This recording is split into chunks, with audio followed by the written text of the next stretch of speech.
Hey, how you doing today? Bob Vokes here, the Gilly Glue, just having a cup of tea.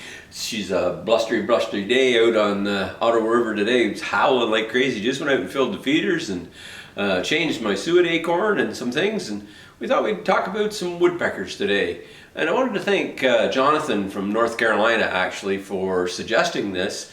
And he sent me some great information about the ivory-billed woodpecker, and it's believed to be extinct. There's a variety of different conversations about whether it is or it isn't. Some sightings, reported sightings in recent time, but there's been no real significant evidence that the ivory-billed woodpecker that lived basically down through the Louisiana and Florida. There's another subspecies in Cuba, but it was mostly in the marshlands and things. And you recall last little bit we talked about the forestry industry in Ontario and how is it affecting habitat and things. And one of the big connections between the extinction of the ivory-billed woodpecker, it was after the Civil War when forestry became a way of life, and all of its habitat was completely decimated. And of course, back in the day, we didn't have as much as responsibility towards forestry as we do today, and so a lot of the habitat of the ivory-billed woodpecker was destroyed. Therefore, it became extinct, if I could say that word. But I wanted to talk about the pileated woodpecker. Very close second, actually a completely different species of the ivory-billed woodpecker. It's very similar. It actually looks kind of similar. Some of the markings and things are very similar. It's not quite as large, but the pileated is the largest woodpecker in Ontario, and most people have them. They've become kind of domesticated, if you like, that they live in and around humans and in some, parklands and things in some cities and what have you. So they're very beautiful bird. We have them a pair here pretty well every day, and have had in the 12 years that we lived here. They really enjoy our suet. Interesting comment the other day. A lady was in the shop and we were discussing it, and she said they were hard on my trees. And definitely their thing, and that's where the conversation went, is that's what they do. They're woodpeckers, and the pileated definitely gives the tree a going over to get some insects and larvae and things that are in there. But the interesting thing that we came out of the conversation was that, and it was very lighthearted conversation as well. I don't mean to make this sound like it was serious, but the customer had mentioned that it was very hard on her tree, or she mentioned that they're very hard on my trees, was her words. And after we talked for a little while, we kind of turned that a little bit, that they're not her trees. We live with those trees, and those trees happen to be on her property that she owns or is using for the time being, but they're not her trees. So it kind of changed the perception a little bit about it when you think about that, and certainly not trying to make any malicious comments or any of that kind of thing at all, actually, but just mentioning that, they're not our trees. They're as much the woodpecker's trees as they are our trees. They will get on the side of your house, and they will, make a mess of some things that we have that are sort of personalized to us. But the pileated woodpecker is such a beautiful, beautiful bird. And again, I wanted to thank Jonathan in North Carolina for suggesting to talk about this. So we're going to go through a bunch of different woodpeckers that are here in Ontario and in various places in North America. And Jonathan sent me some great information on a fellow that studied the ivory-billed woodpecker for a long, long time. His name, let me just get to it here. His name was, where is it here?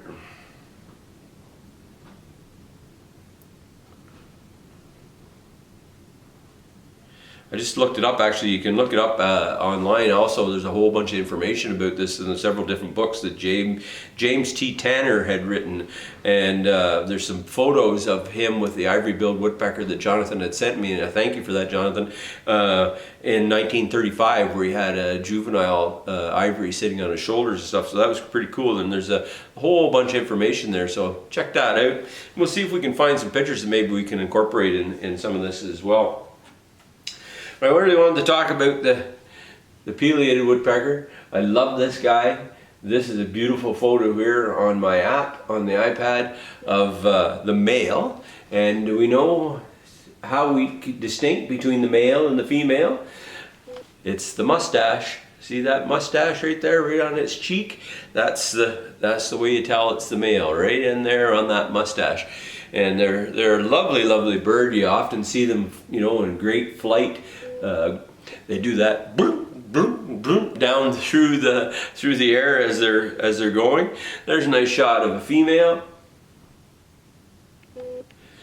and a real nice close-up of a male. See the red mark right along his cheek? That's called the mustache. And that they both have, male and female have the red cap, but the male has that bright red stripe on its cheek. And it's very distinct once you're out in the field and you see them. You can I remember one time I was working with a friend years and years ago in his maple sugar bush, and each spring I'd tap a whole host of trees and be in the bush for 2 or 3 days in a row. And I had a whole host of pileateds around me all the time, and they're such a great bird, but as we all know, they're also quite loud.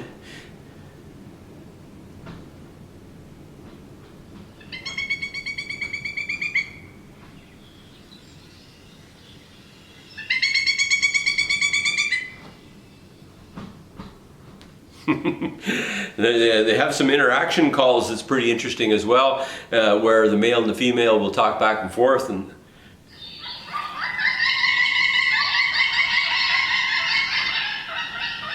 so when you're in the bush and that's around you every day, all day, they're a bit curious, I think. They seem to follow me along in the bush. It was quite a thing, and that they were with me, you know, throughout the day. It was a fairly large maple bush that I was working in.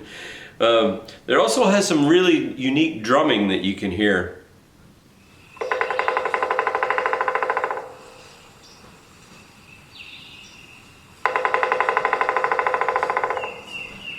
So they use that for communication and for territorial markings. They have a very unique bill structure and head structure.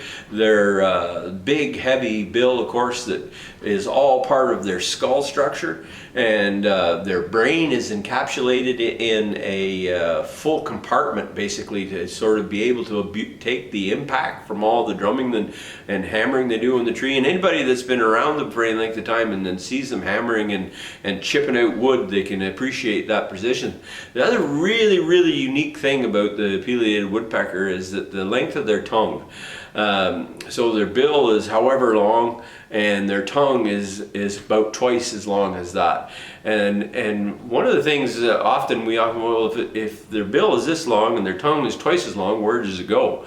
Well, this is where it's so cool about the pileated woodpecker, or pileated, depending on tomato, depending how you are there. But when it retracts out, it is all in one piece, of course, it's the tongue. But when it retracts back into their bill, it actually separates in their skull and wraps around behind on either side of their skull. And then when they extend it back out, it goes like a zipper almost and goes right back out and out their bill again.